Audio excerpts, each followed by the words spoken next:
अजय गुरुवेना ने पूछा है कि गुरु भाई मैं बहुत दुखी हूँ। मैंने शिव को गुरु माना है, 3 नियम कर रही हूँ, फिर भी मेरे जीवन में बहुत दुख है। मैं बहुत पीड़ा में हूँ, क्या करूं? गुरुवेना, आप अभी दुख को समझी ही नहीं है कि दुख होता क्या है। अगर आपको जानना है दुख क्या होता है तो आप किसी भिखारी से मिलिए, किसी अपाहिज से मिलिए, किसी ऐसे व्यक्ति से मिलिए जिसको अपने बच्चों को कपड़े पहनाने की भी उसकी हैसियत नहीं, भीख मांग के पूरा परिवार अपना घर चला रहा है, लोगों के आगे गिड़गिड़ा के अपना घर चला रहा है। समझ जाइए, अगर आपकी ऐसी स्थिति नहीं है तो मेरी नजर में आप दुखी नहीं। वास्तव में दुख क्या होता है ये जब हम बाहर देखते हैं तब मालूम पड़ता है। आप बाहर निकलिए, देखिए चारों तरफ हर त्राही त्राही मचा हुआ है, लेकिन आप अच्छा पहन रही हैं, अच्छा खा रही हैं, आप अपने घर परिवार में एक साथ रह रही हैं और फिर भी आप कहती हैं कि मैं दुखी हूं।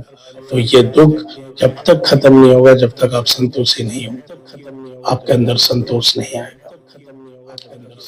ये बात है कि हम लोग चाहते हैं कि हमारे हिसाब से ये दुनिया चलने लगे, जैसे हम चाहते हैं वैसा होने लगे, और उसको ही हम समझते हैं कि अगर ऐसा हो जाएगा तो हम सुखी हो जाएंगे। ऐसा कभी हो ही नहीं सकता, संभव ही नहीं है कि आपके अनुसार आपका जीवन चलने लगे।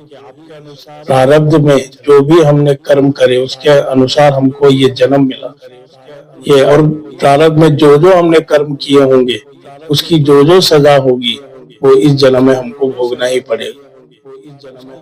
इससे कोई भी हमको बचा नहीं सकता, शिव गुरु भी नहीं बचा सकते। शिव गुरु उस परिस्थिति में हमको सहारा दे सकते हैं। शिव गुरु हमको उस परिस्थिति में संयम रखना सिखा सकते हैं, धैर्यवान बना सकते हैं, और दुख को सहने के लिए हमारे को ऊर्जा दे सकते हैं, लेकिन वो खत्म करने वाले नहीं। उसको जितना समय आपका लिखा है पीड़ा का, वो उतना समय तो आपको व्यतीत करना ही पड़ेगा। रामचंद्र कृष्ण भगवान बड़े बड़े ऋषि मुनि इस चीज से नहीं बच पाए हैं, तो हम आप तो तुच्छ इंसान हैं। जो सच्चा शिव का शिष्य होगा वो उस गुरुदेव की रजा में ही खुशी से जीने लगेगा। जो उस गुरुदेव की, हमारे गुरुदेव की जो इच्छा है, हमारे गुरुदेव जिस स्थिति में हमको रख रहे हैं उसमें वो मुस्कुराना सीख लेता है, जो शिव का सच्चा शिष्य है। तो सच्ची शिष्या बन जाइए तो आप देखेंगे कि कोई भी दुख आपको परेशान नहीं करेगा। ये तो जीवन है, सफर है, और सफर में तो अच्छे रास्ते बुरे रास्ते मिलेंगे ही, लेकिन आप सोचें कि मैं सफर कर रही हूँ और मुझे कहीं खराब रास्ता ना मिले, ये संभव नहीं है, बिल्कुल संभव नहीं। ये तो सफर में तो अच्छे बुरे रास्ते मिलते हैं, झेलना ही पड़ता है।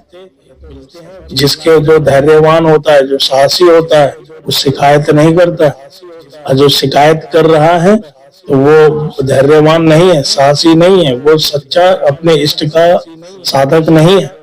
और आप शिव गुरु की शिष्या है, आपको धैर्यवान होना चाहिए, आपको अपने गुरु पर विश्वास होना चाहिए, और आप जब बाहर निकल कर देखेंगे कि संसार में कितने लोग ऐसे हैं जिन बेचारों के ना पैर हैं, कितनों के हाथ नहीं है, कितनों की आंख नहीं है, कोई सुन नहीं पा रहा है, किसी को बोलने की शक्ति नहीं है, किसी के माँ बाप नहीं है, किसी को पहनने के लिए वस्त्र नहीं है, किसी को खाने के लिए खाना नहीं है, कोई दर दर की ठोकरें खा रहा है, कोई भीख मांग के अपने जीवन को जी रहा है।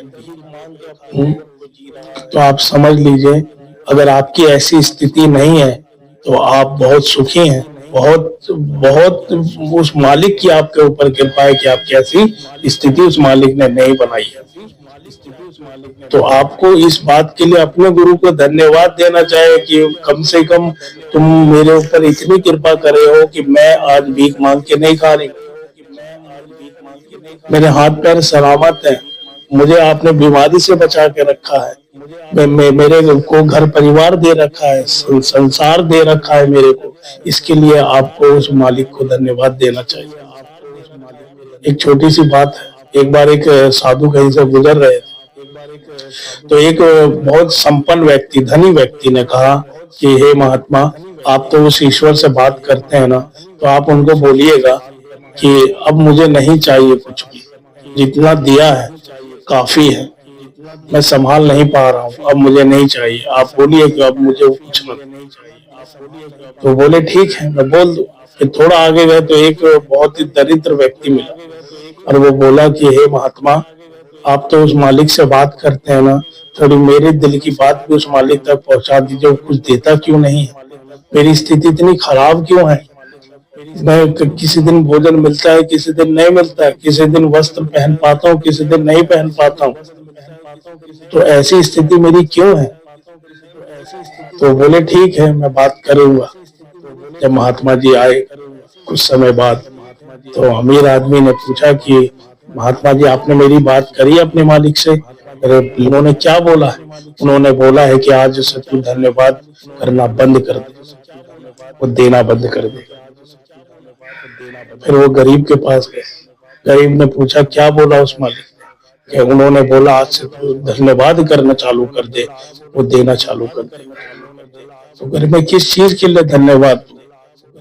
मेरी स्थिति तो बहुत ज्यादा खराब है, परिवार को पालने में मैं सामर्थ्यवान नहीं हूँ, मेरे पास कोई अच्छा व्यवसाय नहीं है, मैं किस बात के लिए धन्यवाद दूं? उन्होंने बोला कि तू उस बात के लिए धन्यवाद दे कि तेरे हाथ पैर सलामत है, तो इस बात के लिए धन्यवाद दे कि तेरी बुद्धि काम कर रही है, तो इस बात के लिए धन्यवाद दे कि तू अपने परिवार में रह रहा है, तो इस बात के लिए धन्यवाद दे कि तुझे कभी न कभी भोजन तो मिल रहा है। कितने ही लोग ऐसे हैं जिसको बिना भोजन के वो प्राण त्याग दे रहे हैं, खत्म हो जा रहे हैं। तो धन्यवाद दे उस मालिक का, वो बरकत देगा। तो हमको उस मालिक का हमेशा उस चीज के लिए धन्यवाद देना चाहिए जो उसने हमको दिया है, कभी उससे शिकायत नहीं करनी चाहिए कि जो उसने नहीं दिया है।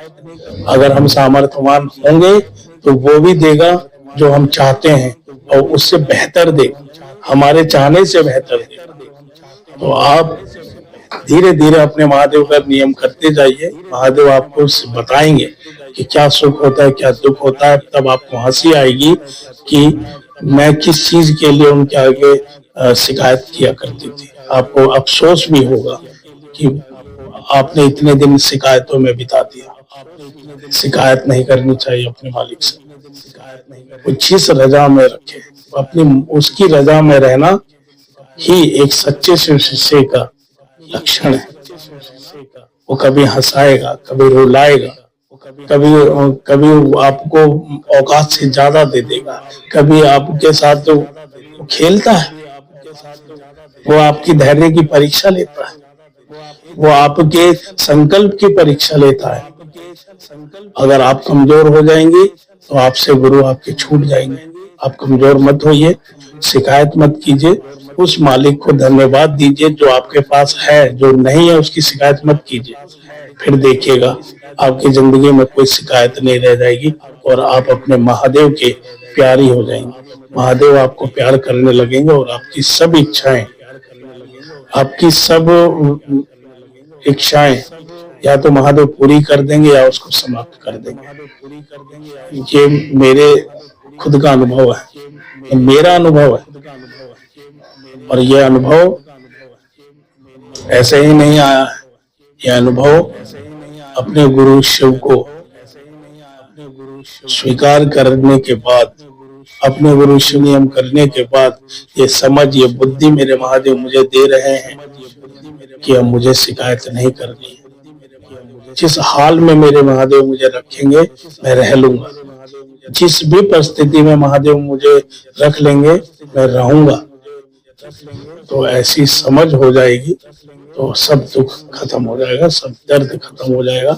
आप विश्वास रखिए, 3 नियम कीजिए, धीरे धीरे आप देखेंगे कि आपका जीवन बदलेगा। धन्यवाद।